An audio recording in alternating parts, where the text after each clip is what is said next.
All right. Here I am sitting in a semi-meditative position,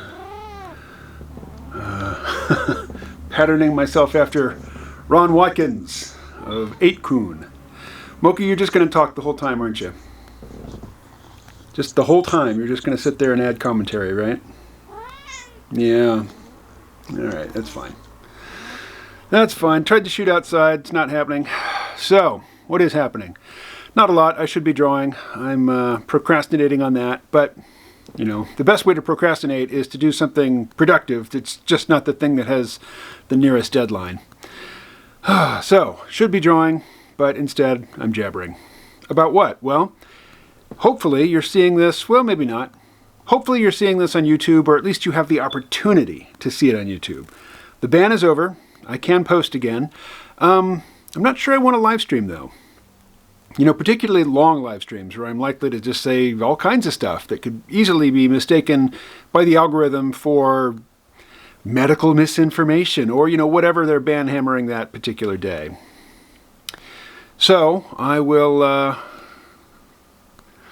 I'll do uploads and I will bleep myself as necessary and cut stuff out as necessary, but I absolutely refuse to censor myself in real time.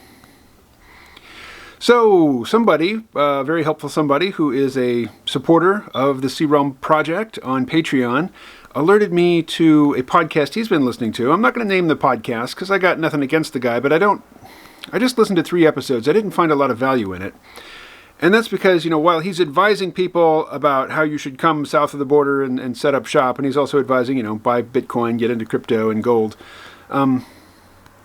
there's very little content. Each episode is a half hour long, and a lot of it's formulaic, a lot of it is commenting on the news, and a lot of it is just habitually running down the U.S. and scaremongering over, you know, inflation, destruction of the currency, and just bad-mouthing government at every turn, saying government can't do anything right. Now, I'm a former libertarian. I spent decades voting for libertarian candidates and mouthing libertarian arguments, and I'm just no longer convinced like I used to be. In fact, I'd say, well, at this point, I'm just results-oriented.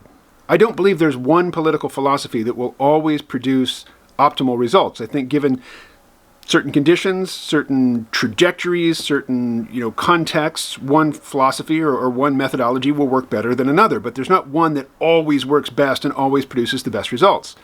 Now, libertarianism and, you know, absolute free market fundamentalism, if you are likely to be at the top of the heap, well, that's a pretty good one universally. You know, you kind of can't go wrong with that unless or until it gets to the pitchforks and torches phase, you know, the guillotine phase, and then, well, maybe you look at your private security and you're not sure what side they're actually on.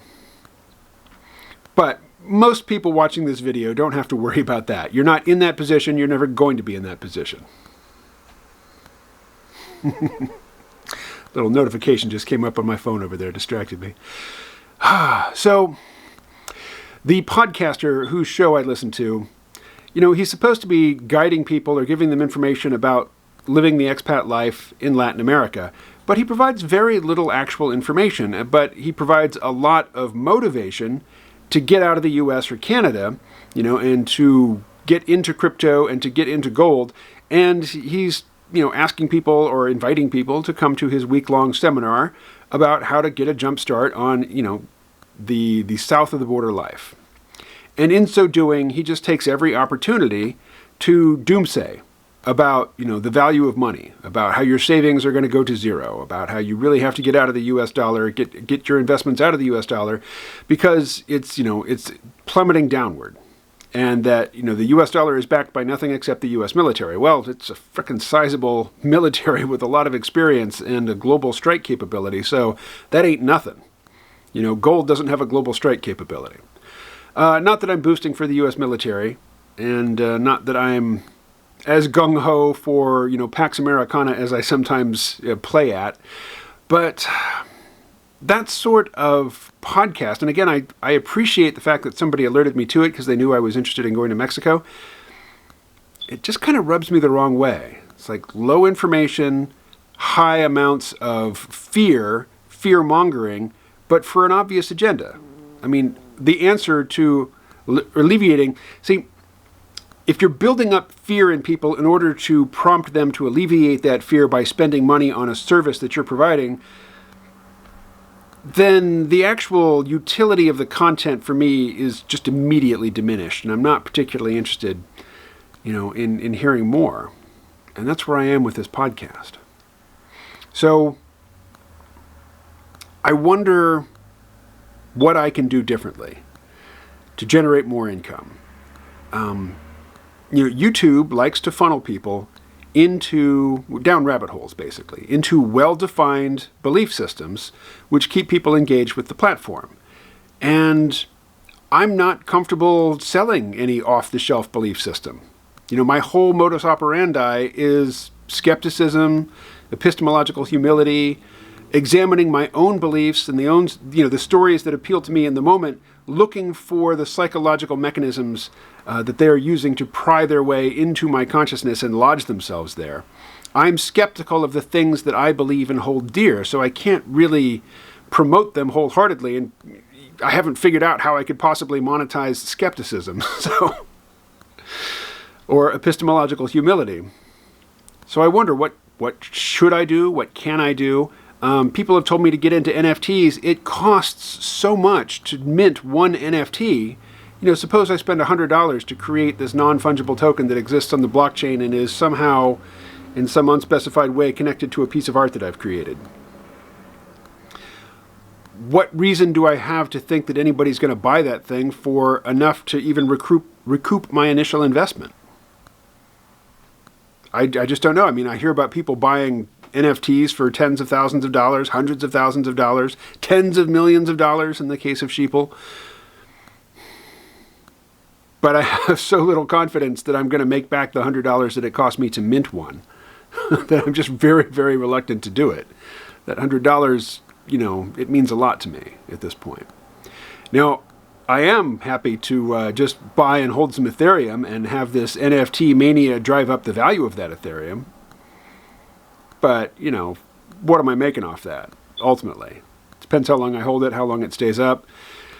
I think eventually this NFT thing would come to a place where, like a lot of the NFTs I've seen, I look at the little animation or the image, maybe some ray traced 3D image or something that somebody has created to go, to be the basis of their NFT.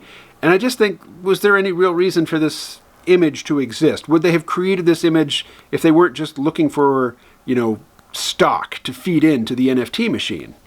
A lot of times the things are cool. A lot of times they are really cool.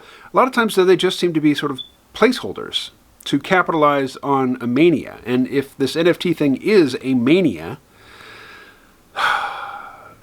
then I don't see these things holding their value. But what's attractive about them? What really would, make me kick myself forever if I didn't get in on this was that when an NFT changes hands, because it's built on the blockchain and the smart contract capability of the blockchain, the original artist can get a commission, can get a percentage of the sale price every time this thing changes hands. That could be setting up, passive income. If I made a lot of these things and they changed hands fairly regularly, if, I don't know why they would, but if somebody decided they wanted to collect them, and there were bidding wars for, pieces of art that I had created, I would really enjoy that. That would be great, to constantly get paid for something that I did in the past.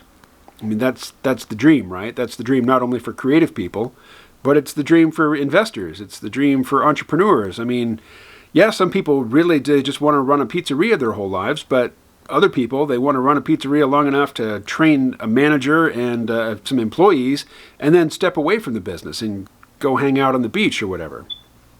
Or create another business. Those are the serial entrepreneurs. Everybody wants some passive income, right? I do.